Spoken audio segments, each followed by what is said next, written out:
क्या लगता है मोदी जी का 9 साल बेमिसाल के दावे में कितना दम है? 9 साल देश बदहाल, 9 साल बेरोजगार बदहाल, 9 साल नौजवान बेहाल, 9 साल महिलाएं परेशान। ये दो कोरोना से भी खतरनाक वायरस नरेंद्र मोदी और अमित शाह देश के लोकतंत्र को, संविधान को खतरे में डाले हुए हैं। एक एक प्रवक्ता से जानना चाहूँगा, अगर है शर्म तुम में तो तुम बताओ किसके खाता में तुमने 15 लाख डाला? अगर है शर्म तुम बताओ किस बेटियों को तुमने बचाया? बिल्किस बानो से लेकर आज देश के लिए स्वर्ण पदक जीतने वाली, ओलंपिक में मेडल लाने वाली बेटियां आज सड़क पे है। कांग्रेस के शासनकाल में इतनी बड़ी बेरोजगारी नहीं थी। 2 करोड़ रोजगार का वादा इन्होंने किया था। 14 से लेकर 24 तक 10 साल 20 करोड़ किन युवाओं को रोजगार मिला है? मतलब कि आज अगर भाजपा के पास ये साक्ष्य मिल जाए कि लालू यादव के घर में एक कॉपी रखी हुई है जिसमें जमीन की वसीयत है, तो दिल्ली से टीम को भेजा जाता है। और जब आज बेटियों ने एफआईआर कर दिया है, कई एफआईआर हो चुके, और उसके बाद बृजभूषण जैसा बलात्कारी नरेंद्र मोदी के साथ संसद भवन में फोटो खिंचवाता है, क्या ये न्याय है देश का? ये दोहरी नीति है देश की। जिन बेटियों के साथ अन्याय हुआ, जिन बेटियों के साथ रेप बलात्कार हुआ, उसके आरोपी को आप संसद भवन में बैठा रहे हैं, अपने घर पे बुलाते हैं और आप बात करते हैं न्याय अन्याय की। पूरा देश आरएसएस भाजपा के लोग सिर्फ और सिर्फ कुर्सी की राजनीति कर रहा है। डर है कि बृजभूषण पे कार्रवाई कर रहे हैं, मेरा वोट बैंक खराब हो सकता है।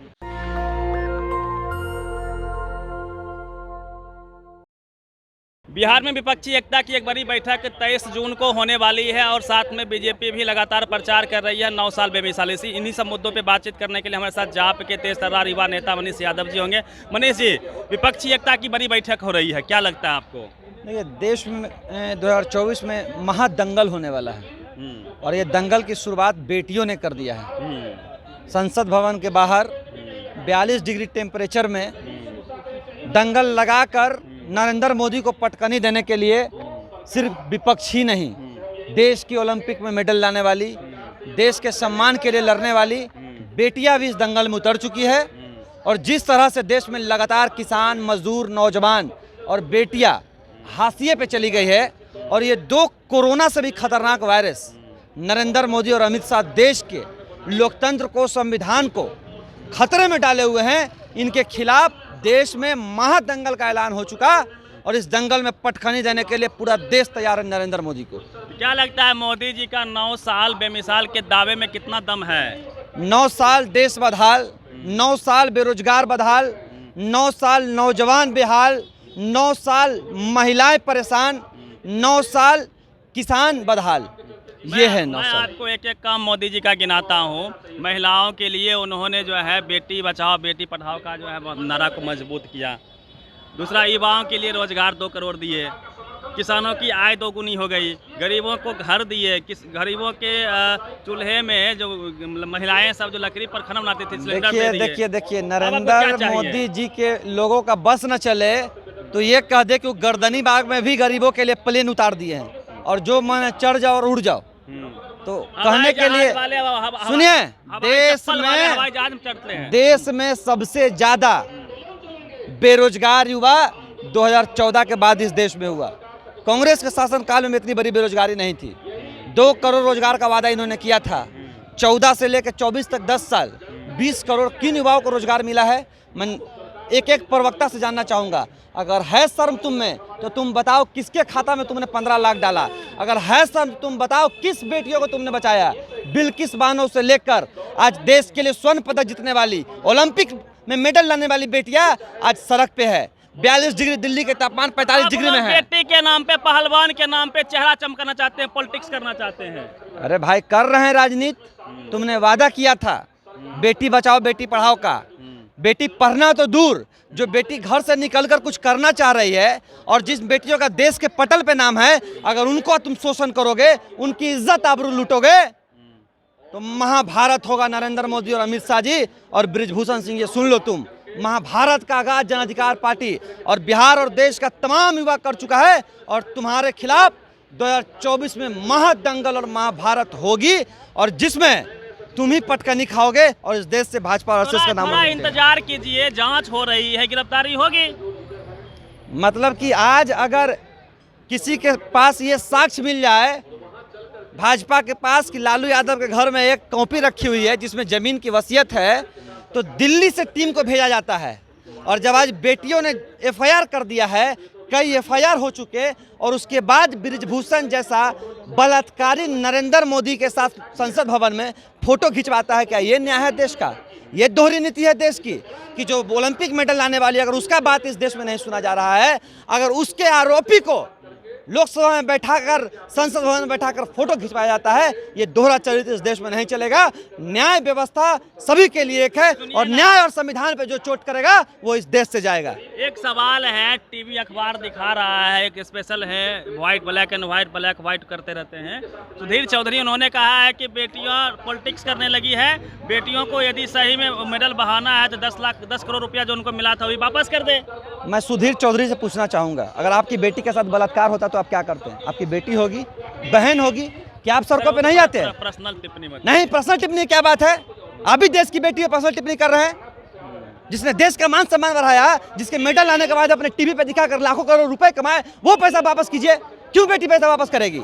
ये सब फालतू का लोग, भाजपा और RSS का लोग है, ये फालतू की बातें करता है। दो तुम पैसा बेटी के TRP जो पैसा तुम्हारा चैनल कमाया, नरेंद्र मोदी वापस कर रहे वो पल जब आपने बेटियों को टेबल पर बैठा कर चाय पिलाया था। आज वो बेटी आपसे 2 मिनट मिलने के लिए कह रही है, आप नहीं मिलने के लिए तैयार हैं। ये दोहरी नीति देश में नहीं चलेगी। बेटियां क्यों पैसा वापस करे, क्यों मेडल वापस करे? जिन बेटियों के साथ अन्याय हुआ, जिन बेटियों के साथ रेप बलात्कार हुआ, उसके आरोपी को आप संसद भवन में बैठा रहे हैं, अपने घर पे बुलाते हैं और आप बात करते हैं न्याय अन्याय की। पूरा देश RSS भाजपा के लोग सिर्फ और सिर्फ कुर्सी की राजनीति कर रहा है। डर है कि बृजभूषण पे कार्रवाई कर रहे हैं, मेरा वोट बैंक खराब हो सकता है। मीडिया वाला को क्या डर है? मीडिया को क्या डर है? और उसका तो सबसे बड़ा उदाहरण NDTV के रवीश कुमार हैं, जिनको चैनल से निकलवा दिया गया, रातों रात ED का छापा पड़ गया।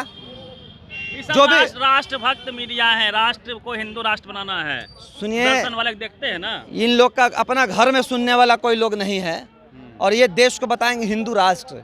इन्होंने अपनी बेटियों की शादी कहाँ कहाँ की है। RSS के लोग, सुनिए भाई, आप एक देश में, देश की 140 करोड़ आबादी के साथ आप रह रहे हैं, निजी मामला कैसे हो गया? हिंदू राष्ट्र की बात अगर आप कर रहे हैं, आपकी बेटियां तो मुसलमानों के साथ शादी की हुई है। धर्म नहीं बचाइएगा। क्या धर्म खतरे में है? क्यों धर्म खतरे में है? शिक्षा खतरे में है, स्वास्थ्य खतरे में है, रोजगार खतरे में है, संविधान खतरे में है, लोकतंत्र खतरे में है और देश का नौजवान, युवा, महिला, किसान, मजदूर, इनको बचाने के लिए सड़कों पे है। कोई हिंदू धर्म खतरे में नहीं है। जहां हम थे, बस हिंदू धर्म के नाम पे हमारे देश को और हमारे लोगों को बांटा जा रहा है।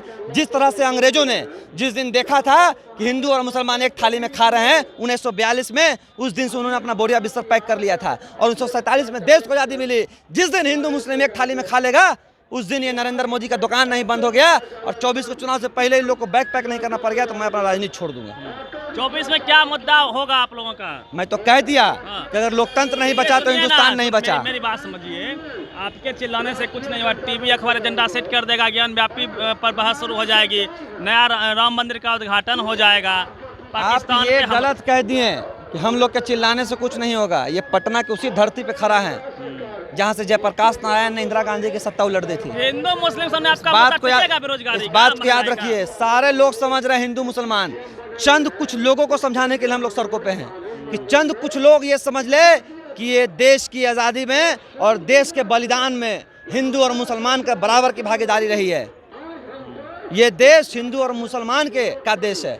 ये देश सभी धर्मों और संविधान से चलने वाला देश है। इस देश में किसी एक समुदाय को अगर आप ये कहिएगा कि उसका देश है, तो ये देश हम मानने को तैयार नहीं है। और इस बात को पूरे गांव-गांव, कस्बे-कस्बे में जाकर हम लोग बताएंगे कि हिंदुस्तान हिंदू और मुसलमान से बना है। यहाँ आपस में हम लोग एक लोग हैं और एक भाई हैं। एक सवाल लेंगे, सीरियस सवाल है, क्या राष्ट्रहित में, देशभक्ति में, क्या थोड़ा महंगाई बर्दाश्त नहीं कर सकते हैं? मान लीजिए कि दान कर रहे हैं देश हित में, जानते हैं यार, अब जाइएगा आप प्लेटफॉर्म पे तो उसका टिकट 10 रुपया है, लेकिन उसी प्लेटफॉर्म को देशभक्ति कह के अंबानी अडानी को बेच दिया जाता है सस्ता में।